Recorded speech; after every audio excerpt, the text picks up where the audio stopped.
WG-02CG Crimping Tube Threading Machine. First, the camera shows the overall appearance of the equipment. Then the wire feeder starts wire feeding. The front processing station of the main machine cuts wires to fix length and strips insulation. After that, the wire harness is threaded with heat shrinkable tubes. The heat shrink tubes are baked subsequently. The whole process of sleeving heat shrinkable tubes is completed. Next, terminal crimping is performed. CCD visual inspection is conducted at the same time. Finally, the rear end of the wire harness is cut and stripped. Finished products are sorted and discharged by a manipulator. The footage displays the finished wire samples.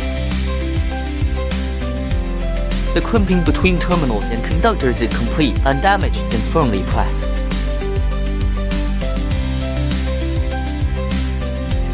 Guangdong Wingud Intelligent Technology Co., Ltd., a professional manufacturer of intelligent wire processing equipment.